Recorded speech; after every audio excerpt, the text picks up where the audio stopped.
Hello everybody, welcome to the week 6 lecture. Before I get started on the actual lecture over Potter, I want you to think about the objectives that are listed in your module for this week. Number 1, understand the term filibustering. It has quite a different meaning in the 1850s than it does today, so make sure if you're not clear on what that term means, look that up. Think about, and you'll have an opportunity, or if you haven't already, to read the Ostend Manifesto and think about it in terms of sectional strife. What does the Ostend Manifesto do to the North and the South as far as starting to further polarize the two sections? Think about as Kansas is now opened up as a territory, settlers rush in, but they rush in for land, right? They're not necessarily rushing in with ideas of making it a free or a slave state. Kansas is an opportunity. So think about how slavery will then come to polarize these groups of people as they head into Kansas. And then your final objective, think about and understand who John Brown and Preston Brooks are, what they come to represent, because those two individuals are going to embody or come to represent the fears that the North has about the South and vice versa. Obviously, John Brown becomes a concern for the South, and Preston Brooks and his actions are a concern for the North. So those are our objectives. Review those in the module as you do your reading and listen to me talk here today. All right, so for Potter, what are we doing, or what's he talking about? In the 1850s, America is a nation that's thinking about growth, a nation that is proud of its expansionist policies.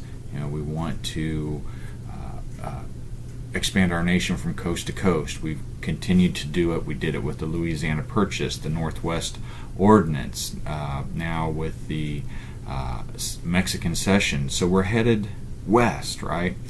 It's an American dream, so to speak.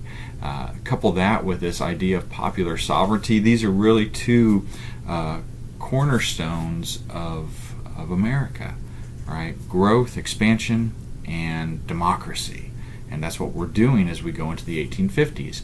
And you kind of see that not only in territorial expansion on the continental United States, but you see this idea of filibustering. You know, people are actively going out and seeking new land for the nation, and it has some support, actually.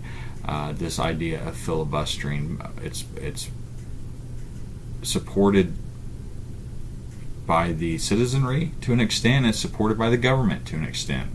Now, don't go crazy and think that it is wildly successful, because filibustering ultimately is not very successful, but the fact that it exists is important. Ironically, the Kansas-Nebraska Act and the Ostend Manifesto, two things that seem to represent America, expansion and democracy, end up flipping those ideas on their head, because Kansas-Nebraska, ultimately, with what happens in the Kansas Territory, is going to upend the idea of popular sovereignty, which I'll talk about a little bit further here in a few minutes, and the Ostend Manifesto, which is going to look like a tool of the slave power simply to acquire new slave territories and expand slavery, really kind of makes expansion unpopular. So two key components: democracy, voting, and national expansion, all of a sudden become unpopular in different sections, particularly the North, in the 1850s. And as Potter points out, it's ironic, right, that as we head to the war, you have a very nationalistic North, a population that believes in national expansion. Why? Because they want to grow, they want opportunities that new land present. All of a sudden, they are very suspicious of expansion. And then on the other hand, you have the South that is a states' rights people. They don't believe in the Union. I'm going to be cautious how I say that. As the war approaches, they question the authority of the Union, yet they're going out and they're trying to expand the Union, right? They're trying to find new territory. So, that's what the 1850s look like. Let's talk about some of the particular events that occur in the 1850s as we go forward here. All right, so Kansas, Nebraska has passed the Kansas-Nebraska Act, and settlers head to Kansas. Right, a new territory has opened up, which means new opportunity. They want to go there not necessarily with the ideas of making it slave or free, but they want to go there with ideas of acquiring land for their own personal growth and benefit, right? But parts of the nation see it as an opportunity or as a threat. All right, so you have folks like Eli Thayer organizing immigrant aid societies to intentionally gather and send abolitionists or people who are proponents or anti-slavery proponents. They want to send them to Kansas, right? They want to ensure that this becomes a free state, ultimately, if it ever becomes a state. So Southerners, of course, are alarmed and suspicious of this. Missouri is a slave state. It borders Kansas. It's a neighbor. So Missourians hear that abolitionists are trying to send people to Kansas to guarantee its existence as a free territory and ultimately a free state. So they organize. Right. So now we have these two opposing groups, abolitionists organizing and pro-slavery defenders organizing in Missouri. 1855 comes, March 30th, and there is an election or a vote to establish a territorial government. It goes to pro-slavery voters, right? Pro-slavery supporters win the election, but it's rigged. Unfortunately, the Missourians had just crossed over the border to ensure that a pro-slavery government is elected, and that Kansas, the vote is set up. Unfortunately, you didn't have to have residence. You didn't have to establish residence. You could just come over and vote. So clearly, the vote is suspect at best. Ironically, likely the South would have won, or I shouldn't say the South, the pro-slavery forces would have won anyway, because there were more pro-slavery voters in the territory. So they probably would have won anyway. But what this does is it makes a mockery of one of those cornerstones of America, right? Voting, popular sovereignty, democracy. Now the North is like, oh, look what's happened here. These pro-slavery folks, this group has really insulted the foundation of America, right? The popular sovereignty is now a tool of slavery. All right, so a pro-slavery territory is established, government is established there, but people are coming, right? People are coming to Kansas. Regardless of their opinion of slavery, they're coming to Kansas for land. And as they come, things are set to really heat up. Ultimately, things are set to explode as these folks rush in, right? And why? Why is that? It's because slavery is going to polarize these people, these settlers. As they come in, they're going to end up being part of this fight, whether they had ever intended that or not. They're kind of rushing right into the fire, so to speak, here. When the territorial legislature meets, the pro-slavery group basically kicks out any anti-slavery legislators that were elected. Right? They say they don't allow them to take their seats in the territorial government. So the anti-slavery group, they head out and they create their own government. So now we actually have two governments in Kansas: a pro-slavery government and a anti-slavery government. And they each write their own constitution.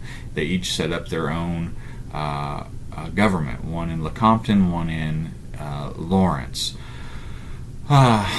So as you can imagine, things are ripe for trouble.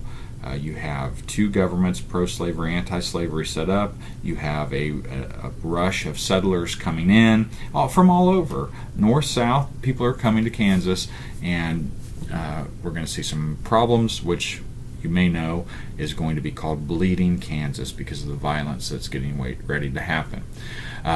As people start to see what's going on, both sides continue or further their organizing. We have rifles being sent by Henry Ward Beecher, a well-known abolitionist. He starts to send rifles to anti-slavery settlers in Kansas. These become known as Beecher's Bibles. Missourians organize and start to cross over into Kansas. They're known as border ruffians, and they come over basically to threaten or to ensure that pro-slavery settlers are successful in Kansas. Ultimately, it's going to result in what we know as the sack of Lawrence in 1856, where pro-slavery forces basically attack the town of Lawrence. I don't want to exaggerate what happened. It was a largely, very few injuries, no deaths. I want to say that it's just not that big of a deal, but it is a big deal in the sense that you have one government or one group of Americans attacking another group of Americans. The next thing that happens, kind of as this starts to snowball, is Preston Brooks. He goes into the Senate chamber in Washington, D.C. and tracks down fellow Senator Charles Sumner. And Brooks is there because Sumner, an abolitionist, had basically insulted a relative of Brooks, who was a proponent of the Kansas-Nebraska Act. Sumner is arguing, as I said, that Kansas-Nebraska and what's going on in Kansas is making a mockery of America and American ideals. So what we might say, based on the Southern Code of Honor, an insult has been given to a member of Brooks' family, and he goes to exact revenge or exact satisfaction because of that insult. And he finds Sumner seated at his desk in the Senate chamber and takes his cane and beats him until he's on the floor.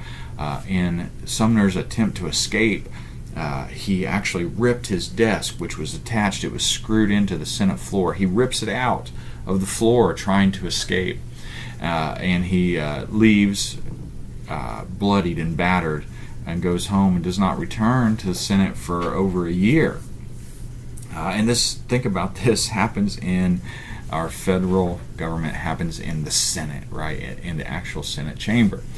Right after that, a guy by the name of John Brown is on the scene in Kansas, and John Brown is an abolitionist, and you may already know about John Brown. You're going to hear more about John Brown. He is going to track down some pro-slavery men in Kansas, and this is allegedly in response to the sack of Lawrence, which, remember, resulted in some damage to property, but it did not result in any death. So John Brown's going to go out. He does at Pottawatomie Creek. He tracks down different pro-slavery men, and he, along with some of his sons and some other supporters, kill 5 people. So think about that. This is a response to the sack of Lawrence. We then see the violence in the Senate chamber, and now bloodshed, very violent.